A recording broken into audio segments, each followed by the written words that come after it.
Bonjour à tous, bienvenue sur Top Miniature Automobile.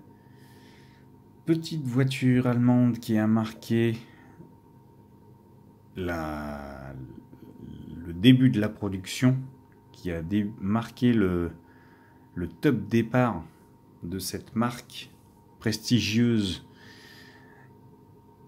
euh, comment dire, prestigieuse dans le sens voiture de luxe, et puis maintenant de réputation également. C'est la Porsche 356 1948. Donc là, on va s'intéresser au modèle Maisto au 1.18 qui est sorti il y a quelques années déjà. J'ai plus la boîte de celle-ci, mais voilà.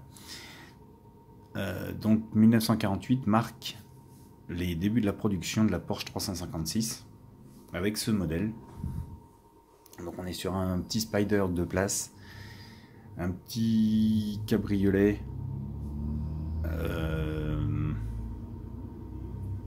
Cabriolet, ouais, on va dire. Mais en tout cas, une très jolie petite voiture, une très jolie réussite physique de la part de Porsche, qui nous gratifie d'un modèle exceptionnel. Alors, pour ma part, je la trouve très intéressante, la 48, par les lignes. Alors, autant la 356 que l'on connaît le plus ne me plaît pas. C'est pas qu'elle ne me plaît pas, pardon, désolé du lapsus, mais elle est classique. Tout le monde connaît la 356 par sa ligne, voilà. Mais on connaît moins l'ancêtre de cette voiture qui a marqué toute une génération et toute une période de fabrication de cette voiture, puisque les lignes ont évolué avec le temps. Et en tout cas, voilà. Cette voiture est tout simplement très particulière pour juste pour la partie arrière qui a les prémices et le début de la production Porsche par la suite. On retrouve une très jolie petite voiture en vrai, et donc le modèle Maisto n'en est pas moins beau. Alors, l'avant, vous pouvez voir, donc nous avons les phares avec ce semblant de calandre qu'ils ont reproduit pour lui donner son look en fait à cette voiture. Les deux petits clignotants à l'avant, le gros pare-choc, le capot avant s'ouvre avec le réservoir. Alors, ne cherchez pas la trappe de remplissage sur la carrosserie, il fallait remplir directement au réservoir. Hop là.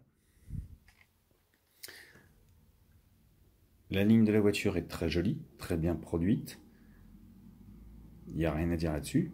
Pour ma part, c'est une réussite. Les jantes typiques avec les enjoliveurs. Alors je ne me rappelle plus si les vrais sont siglés ou pas, j'en sais rien, je ne me rappelle plus. Mais en tout cas, là on a des beaux enjoliveurs bien placés, bien chromés, qui présentent très bien avec la voiture.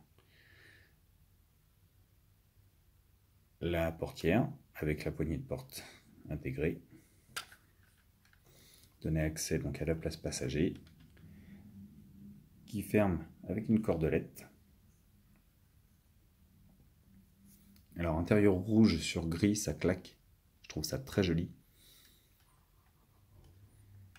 Donc les deux sièges bien reproduits.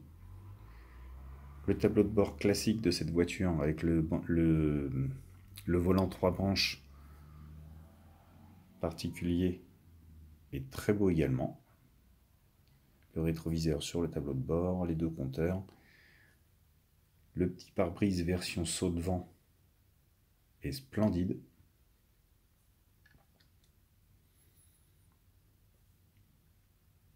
J'adore cette petite voiture. À l'arrière, donc, les feux arrière tout petits. Alors pour l'époque, c'était raisonnable. Maintenant, vous mettez ça sur une voiture, ça fait un peu disproportionné. Donc les deux fluides d'échappement relié au moteur par en dessous.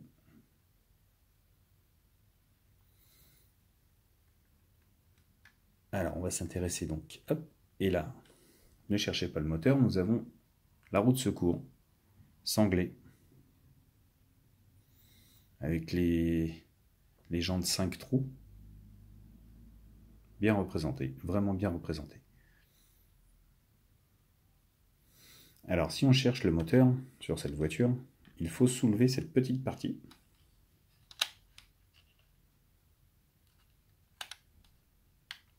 Délicatement.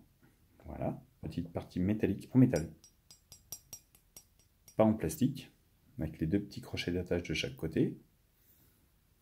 Et le moteur se trouve vraiment en position centrale arrière.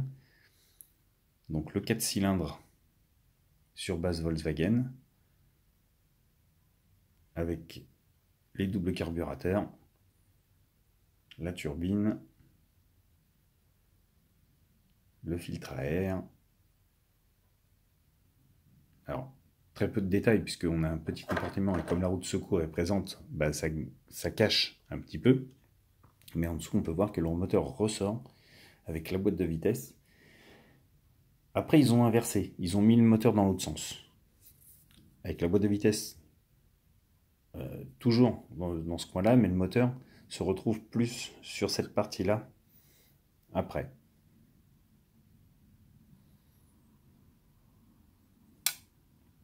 Ce qui n'enlève rien au charme. Donc, vous voyez, châssis très simplet, le châssis, pas de détails. Mais ça ne dérange pas.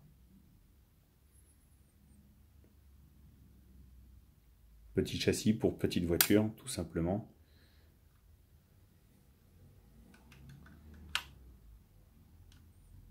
Mais en tout cas, il y a le détail Maisto qui est toujours présent, à savoir les ressorts d'amortisseur avant-arrière. Ça, c'est un détail chez Maisto qui me plaira toujours autant, parce qu'il est toujours le bienvenu, quel que soit le modèle.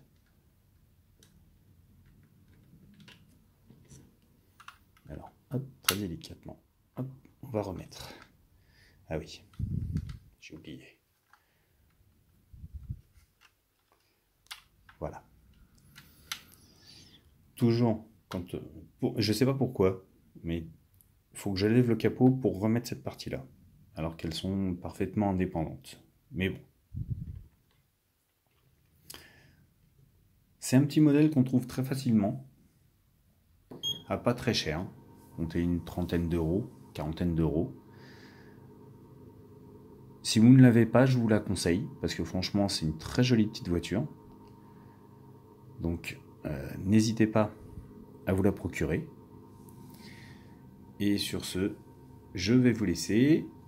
N'hésitez pas à me laisser vos commentaires sur la chaîne. N'hésitez pas non plus à ceux qui ne sont pas encore abonnés à vous abonner. Et sur ce, je vous laisse et je vous dis à bientôt pour une nouvelle vidéo.